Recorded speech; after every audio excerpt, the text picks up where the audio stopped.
कुछ तो ऐसा हो रहा है जिसके चलते अमेरिका नजर बनाए हुए है, एडवाइजरी जारी कर चुका है जितने भी अमेरिकी हैं ईरान से बाहर निकलने।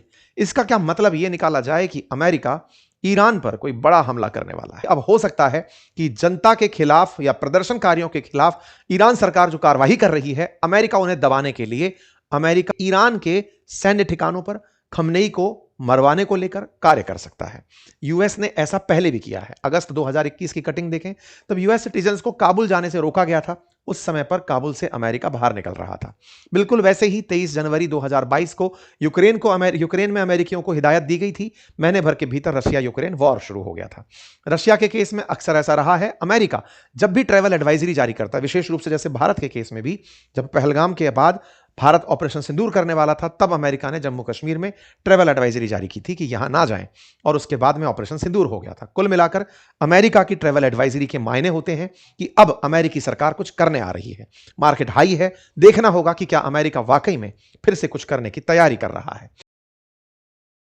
कुल मिलाकर सिक्योरिटी अलर्ट से सवाल बनते हैं। लीव ईरान नाउ से उम्मीदें जगती हैं कि ईरान पर अगर अमेरिका कोई कार्रवाई कर भी देता है तो उसके बाद क्या पता वहां शांति आए, बाजार फिर से, कि ईरान पर अगर अमेरिका कोई कार्रवाई कर भी देता है तो उसकी क्या ये सारी चीजें आने वाले समय में किसी और भीषण युद्ध की तरफ धकेल तो नहीं देंगी। क्या पता रूस, ईरान, वेनेजुएला जैसे देश जो त्रस्त हैं अमेरिकी फैसलों से, वो कहीं एक होकर किसी भीषण हादसे को तो अंजाम नहीं दे देंगे। आप लोग इस विषय पर क्या सोचते हैं? अपनी राय जरूर कमेंट बॉक्स में बताइएगा। चैनल पर नए हैं तो सब्सक्राइब कीजिए, अपने साथियों के साथ इसे साझा कीजिए। आज से हम कई दिन पहले से ईरान को लेकर के सुर्खियां कवर कर रहे हैं। ईरान से पहले अचानक भले ही वेनेजुएला हो गया हो, लेकिन इस बार जो ईरान में हो रहा है वो साधारण नहीं है। ईरान में इस समय हेडलाइंस बाहर नहीं आ पा रही हैं क्योंकि इंटरनेट पूरी तरह बंद है। एलॉन मस्क ने जो स्टारलिंक बंटवा दिए थे, अब उनको भी जाम कर दिया गया है। सुर्खियां निकल रही हैं कि ईरान की खमेनी सरकार ने विरोध करने वाले लगभग 12,000 लोगों को गोलियां मरवा दी हैं। ऐसे ऐसे वीडियोस बाहर निकल कर आ रहे हैं जिन्हें देखकर लगता है कि प्रदर्शनकारियों को देखते ही शूट एट साइट का ऑर्डर दे दिया गया है। लेकिन उसके बावजूद भी जो इंटरनेट से प्राप्त सूचना है उस पर दुनिया की प्रतिक्रियाएं हैं, और प्रतिक्रियाओं में अमेरिका, फ्रांस, यूरोपियन यूनियन, सब तरफ से प्रतिक्रियाएं कि अमेरिका नजर बनाए हुए है, एडवाइजरी जारी कर चुका है जितने भी अमेरिका। हेडलाइन बनती है, US warn Americans leave Iran now. ये जब भी सेंटेंस बोला जाता है, दुनिया में, इतिहास में गवाह है कि अमेरिका ने अगर अफगानिस्तान में बोला तो फिर हमला होने वाला था। जब जब ये लाइन वो बोलता है, यूक्रेन में बोला, हमला हुआ था। पहलगाम से पहले जम्मू कश्मीर में, ऑपरेशन सिंदूर से पहले जम्मू कश्मीर में बोला, हमला होने वाला है। इनकी जांच एजेंसीज, इनकी खुफिया एजेंसीज पहले से ही पुख्ता जानकारी इस बात की रखती हैं कि कुछ होने वाला है, सबसे पहले अपने लोगों को निकाल लो। हजारों की संख्या में जो किलिंग हो रही हैं, जो मीडिया के माध्यम से पता चल रही है, क्योंकि ऑफिशियल मीडिया ऐसी कोई भी खबर बाहर नहीं निकाल रहा है। ईरान की सरकार ने इंटरनेट पूरी तरह ब्लॉक कर दिया है। इंटरनेट पर खुद कंट्रोल्ड तरीके से जानकारी डाल रहे हैं खमनेई, दुनिया को दिखाने के लिए कि जो जानकारियां आप तक पहुंचे उसमें ईरान की सरकार के समर्थन में लोग खड़े हैं, वो वीडियोस अपलोड करवाए जा रहे हैं। ऑलरेडी हम लगातार इस पर आपको अपडेट देते चल रहे हैं। इस इंतजार में है कि किसी भी दिन कोई बड़ी घटना हो सकती है। बड़ी घटना में सबसे बड़ी घटना ईरान के अंदर सत्ता परिवर्तन की घटना मानी जाएगी। ईरान में सत्ता परिवर्तन की घटना को और जल्द लाने के लिए ट्रंप ने इसी बीच में ईरान के साथ व्यापार करने वाले देशों पर अब 25% टैरिफ की घोषणा कर दी है। मतलब यह है कि ईरान से अगर आप व्यापार कर रहे हैं और आप अमेरिका को माल बेचना चाहते हैं तो आपको 25% अतिरिक्त टैरिफ देना होगा। भले ही आपका $1 बिलियन का ईरान से व्यापार होता हो और अमेरिका से $100 बिलियन का, अमेरिका आपसे 25% टैरिफ वसूलेगा। सीधा सा अर्थ है, यह संदेश उन देशों के लिए है, भारत और चीन जैसे देश जो ईरान से व्यापार करते हैं, अगर ये व्यापार करते रहे तो इन्हें अमेरिका में 75% टैरिफ भारत को देना पड़ेगा। ये मैक्सिमम प्रेशर की टेक्निक, और इसके बावजूद दुनिया का कोई देश अमेरिका के खिलाफ कोई प्रतिक्रिया नहीं दे पा रहा है। यही दुनिया में उत्पन्न हुआ हाल ही के समय का सबसे बड़ा संकट है। विचारणीय होगा कि दुनिया भर के लीडर्स बातचीत में तो हैं, लेकिन यह तय है कि उन्हें एक दूसरे की मदद करने की कोई आजादी नहीं है। संप्रभु राष्ट्र अब संप्रभुता के नाम पर केवल अमेरिका की कही हुई बातें ही फॉलो करके अपने आप को संप्रभु मान रहे हैं। भारत ईरान का लंबा समय से पार्टनर राष्ट्र रहा है, मित्रताएं रही हैं, व्यापार रहा है, भारत के चाबहार जैसे पोर्ट रहे हैं।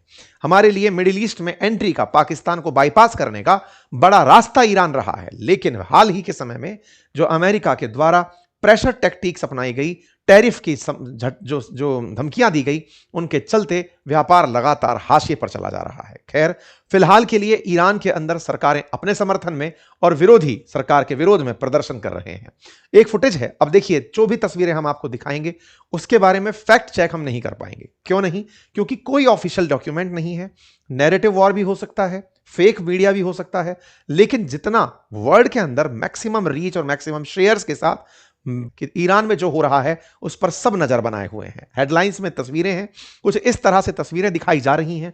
एक तस्वीर जो लोगों को बड़ा परेशान कर रही है वो है लिपटे हुए, कफन में लिपटे हुए ये लाशें। कहा जा रहा है कि इन लाशों ने दुनिया को झकझोर दिया है। प्रदर्शनकारियों को ईरान में जिस तरह से मारा जा रहा है, दावा है कि 12,000 से ज्यादा प्रदर्शनकारियों को पिछले 17 दिनों के अंदर गोली मार दी गई है। और यह काम करने के लिए वहां की जो आईआरजी फोर्सेज हैं उनके द्वारा यह काम किया जा रहा है। जानकारी है कि यहां पर प्रॉपर तरीके से 30 साल से जो कम के लोग हैं उन्हें टारगेट किया जा रहा है। रिवोल्यूशनरी गार्ड और बसीज फोर्सेज इस तरह से हत्या कर रही हैं। सुप्रीम लीडर अली खमनेई के आदेश पर लगातार यह चल रहा है और पिछले 8 और 9 जनवरी को सबसे ज्यादा ऐसी हत्याएं हुई जब सरकार ने इंटरनेट और कम्युनिकेशन को पूरी तरह काट दिया था, जिसके चलते यूएन चीफ एंटोनियो गुटेरेस की तरफ से इस पर अपना रिएक्शन आया। इमानुएल मैक्रोन ने इसकी भत्सना की, उर्सुला वॉन डेन ने इसकी भत्सना की। दुनिया भर में फिलहाल इस बात की निंदा हो रही है, विरोध हो रहा है कि ईरान में प्रदर्शनकारियों को मारा जा रहा है। हेडलाइंस बनती हैं 12,000 किलिंग। अब ये नंबर अगेन, चूंकि कोई सोर्स किसी के पास नहीं है, किसी के मनगढ़ंत नंबर भी हो सकते हैं, बहुत सी जगह पर इसे 500 तस्वीरें आती हैं जिसमें रेवोल्यूशनरी गार्ड्स के लोग इस तरह से प्रदर्शनकारियों को ढूंढ ढूंढ कर मार रहे हैं। तस्वीरें हैं जहां भी कोई छुपा है उसे आतंकियों की तरह ढूंढ कर मारा जा रहा है। एक वीडियो बहुत तेज सरफेस हो रहा है जिसमें प्रदर्शनकारी पत्थर फेंक करके पुलिस पर भागते हुए दिख रहे हैं। पीछे से पुलिस आती है, प्रदर्शनकारियों को देखते ही गोली मारती है। यहां पर शूट करते हुए लोग आपको दिखाई पड़ सकते हैं। ईरान में प्रदर्शन के नाम पर शूटिंग हंटिंग चल रही है, जैसे कि कोई चोर डकैती करके भाग रहा हो, उन्हें टारगेट किया जा रहा है।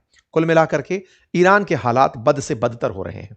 इंटरनेट की पाबंदी पर अमेरिका के स्टारलिंक ने बहुत लंबे समय तक वहां पर इलॉन मस्क के द्वारा जो वेबसाइट डिवाइस दी गई थी उनके थ्रू लोगों ने इंटरनेट यूज किया, लेकिन ईरान ने अब अपने सैटेलाइट्स भी जैम कर दिए हैं ताकि सैटेलाइट के थ्रू हो रही जो भी इंटरनेट पेनिट्रेशन है उसे रोक दिया गया है। ऐसे में कोई खबर बाहर नहीं आ रही है, इंटरनेट बंद है, पूरी तरह से जैम करके ईरान बैठा हुआ है। लेकिन इसके उलट ईरान के समर्थन में, खमनेई के समर्थन में लोग प्रदर्शन कर रहे हैं। मेरे प्यारे साथियों, बहुत बार दुनिया के देश में मैं कई बार कुछ कहीं ना कहीं किसी डिबेट में होता हूं, कहीं न्यूज़ डिबेट में होता हूं, उनके अंदर एक बहुत ही बड़ा कन्वर्सेशन चल रहा होता है कि दुनिया के देश संप्रभु हैं, हम संप्रभु हैं, हम इतने तेजी से आगे बढ़ रहे हैं, हमें ये समझना होगा। साथियों, ये सारी बातों से परे ये बात है कि अमेरिका जो चाह रहा है वो दुनिया को मजबूर कर दे रहा है। ये जो नव उपनिवेशवाद का तरीका, ट्रेड के आधार पर दुनिया को अपने इशारे पर नचाने का तरीका ट्रंप ने या अमेरिका ने अपनाया है, इसका तोड़ फिलहाल दिख नहीं रहा है। यह तोड़ के रूप में एक रिटेलिएटरी एक्शन हो सकता है इफ चाइना इसे अफोर्ड कर पाए, और वो ये कि चाइना अपने एक्सपोर्ट्स रोक दे। जैसे अमेरिका टैरिफ के नाम पर इंपोर्ट्स पर टैरिफ वसूलता चला गया, दुनिया के लिए सप्लाई सिस्टम बने हुए देश, चाइना जैसे देश, भारत जैसे देश जो एक्सपोर्ट्स करते हैं, एक्सपोर्ट आधारित कंट्री हैं, वो अपने एक्सपोर्ट रख करके अगर महीने भर के लिए भी बैठ जाएं तो अमेरिका घुटनों के बल आ जाएगा, क्योंकि अल्टीमेटली उसके पास सप्लाई देने के लिए नहीं होगा। दुनिया को अब अमेरिका को अगर सबक सिखाना है, ब्रिक्स की जरूरत नहीं है, एक्सपोर्टर कंट्रीज को एक करने की जरूरत है। जो टैरिफ से पीड़ित हुए उन्हें एक होने की जरूरत है। उनमें खुद ये कुशन पैदा करना होगा कि वो माल नहीं बेचेंगे। अगर वो इतना करने का और उस माल को अपने यहां डंप करने का साहस रख पाए तब तो अमेरिका को सबक सिखाया जा सकता है। अदरवाइज जो अमेरिका कहेगा वो माना जाएगा। फिलहाल के लिए दुनिया में तेल की कीमतें बढ़ चुकी हैं। हालांकि इसके पीछे मायने कुछ और भी हो सकते हैं। अमेरिका चाहता हो कि वेनेजुएला से तेल खरीदो, मैं वहां से निकाल रहा हूं।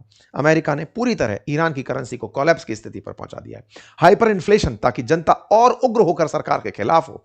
एक्सपोर्ट पूरी तरह प्रतिबंधित, जनता घुट जाए कि हमें ईरान की वर्तमान सत्ता हटानी हानि होगी। अगर हम ये हटाने में कामयाब हुए तभी दुनिया से हम व्यापार कर पाएंगे और सरवाइव कर पाएंगे। ट्रंप लगातार इस प्रेशर को यहां पर बढ़ाए जा रहे हैं। हालांकि चाइना ने इस तरीके का विरोध किया है, लेकिन अगेन उस अपोज का कोई मीनिंग नहीं रहता, क्योंकि 25% ट्रंप ने मेरा वचन है शासन की तरह लगा दिए हैं। ये वही तरीका है जैसे रशिया पर इन्होंने जब लगाए थे। रशिया से व्यापार करने पर भारत पर टैरिफ लगे थे, भारत को 50% टैरिफ देने की घोषणा हुई थी। ईरान के मेन एक्सपोर्ट्स में इंडिया 7% एक्सपोर्ट पाता है।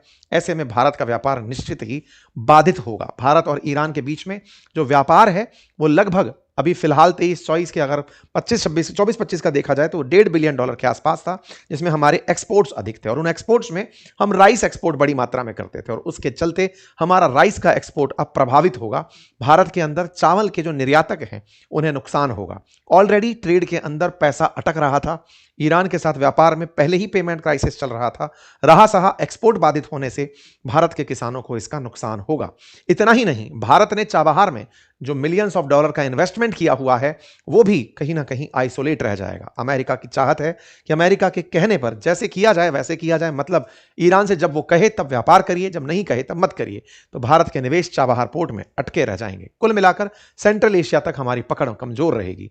ऐसी स्थिति में दुनिया को फिलहाल के लिए इन एडवाइजरीज पर ही फोकस करने में ज्यादा मजा आ रहा है कि चलो जो हो जाने दो। अमेरिका ने जैसे हाल ही में ईरान के लिए एडवाइजरी जारी करते हुए कहा है, सिक्योरिटी अलर्ट्स जो भी अमेरिकी ईरान में है निकल लें। ऐसा कहते हुए अमेरिका ने एडवाइजरी जारी की, तो यह उम्मीद की जा रही है कि अब हो सकता है कि जनता के खिलाफ या प्रदर्शनकारियों के खिलाफ ईरान सरकार जो कार्रवाई कर रही है, अमेरिका उन्हें दबाने के लिए ईरान के सैन्य ठिकानों पर खमनेई को मरवाने को लेकर कार्य कर सकता है। यूएस ने ऐसा पहले भी किया है। अगस्त 2021 की कटिंग देखें तब यूएस सिटीजन्स को काबुल जाने से तो यह उम्मीद की जा रही है कि अब कि ईरान पर अगर अमेरिका कोई कार्रवाई कर भी देता है उसके बाद क्या पता वहां शांति आए, बाजार फिर से खुलने लगे और ये टैरिफ का गेम बंद हो। लोग फिलहाल जो ईरान में हैं वो ट्रंप हेल्प का पोस्टर लेकर खड़े हैं। ऐसी तस्वीरें फिलहाल सोशल मीडिया पर वेस्ट द्वारा पब्लिक की जा रही हैं। देखना होगा कि क्या ये सारी चीजें आने वाले समय में किसी और भीषण युद्ध की तरफ धकेल तो नहीं देंगी। क्या पता रूस, ईरान, वेनेजुएला जैसे देश जो त्रस्त हैं अमेरिकी फैसलों से, वो कहीं एक होकर किसी भीषण हादसे को तो अंजाम नहीं दे देंगे। आप लोग इस विषय पर क्या सोचते हैं? अपनी राय जरूर कमेंट बॉक्स में बताइएगा। चैनल पर नए हैं तो सब्सक्राइब कीजिए, अपने साथियों के साथ इसे साझा कीजिए। धन्यवाद।